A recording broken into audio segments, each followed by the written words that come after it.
Hey everyone. So I'm going to show you how to create a skull for Dia de los Muertos. Okay, which we're going to learn about in a presentation. Here is a skull I made for Dia de los Muertos for another project, but it still kind of gives you an idea of how they decorate the skulls and also just a general idea of a shape. So I'm going to show you how to do this. So it's really not that hard. I used to think that drawing skulls was really hard, but then I started practicing it and I was like, you know what? This is not so bad. So I like to start out right about here and then draw around. And also, this does not have to be exact. In fact, when it's not exact, it kind of adds to the style of your piece. Okay, so I'm gonna just start out with some nice light sketch lines. You can also call these whisper lines. Okay, remember, it does not need to be exact. In fact, if it's not exact, again, it kind of adds to the style of your piece. So basically you're gonna start out with like a hot air balloon type shape, okay? And then you're gonna bring it across, okay? And then for the lower jaw, you kind of want this to match. Maybe it's a little bit shorter, okay? And then you bring it down and you've got a nice little jaw, okay? If it doesn't match up completely, it's okay, all right? Don't be too hard on yourself with this process.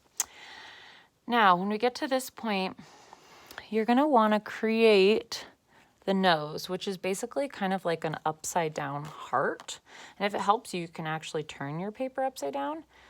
I'm not going to though. I am just going to draw it the best that I can with some nice, light, loose pencil lines, okay?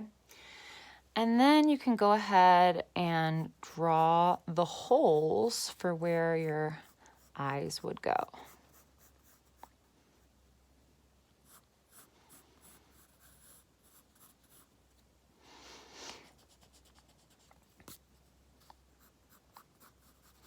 Okay, so there's one.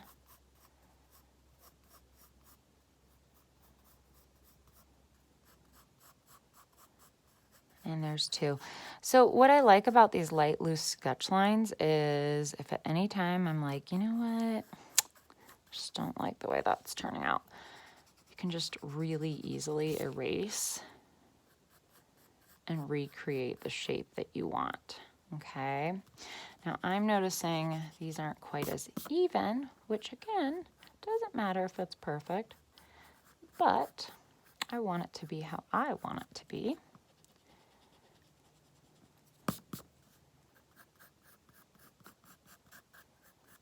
Okay, so now I've got my eye sockets here, okay, and then I want to create some teeth. So I'm actually going to erase this line because it was just a guideline for me, and now I'm going to start creating some teeth. And you know, if you want, they can get kind of bigger as you go inward. You know, those two front teeth are usually a little bit bigger than the rest, so I'm going to make them a little bit bigger. I wouldn't worry about counting the perfect amount of teeth. You know, we're not going for a realistic drawing here. In fact, if you want to make it look like it's even missing some teeth, that's a possibility too. Or if you want to make the teeth look crooked or jagged like I did here, that's definitely a possibility as well.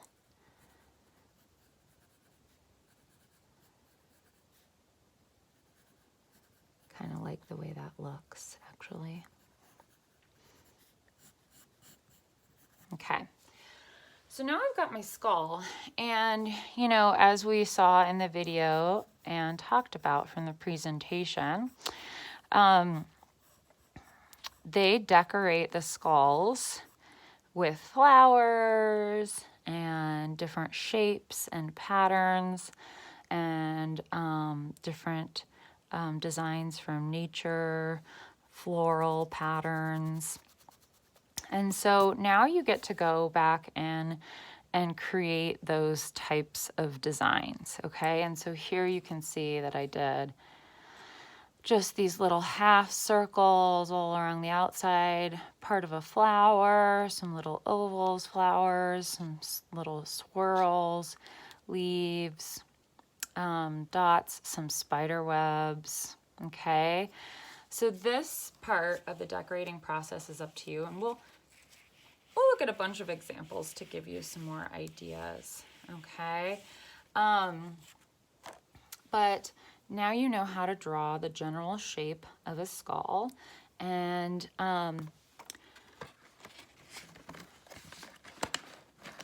if you want to go ahead with your sketch and just to kind of finish it off, take a black marker and go over your lines, you can.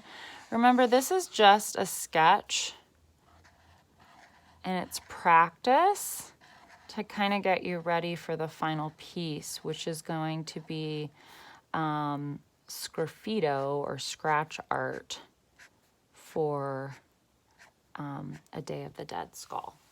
Okay? All right, happy art making.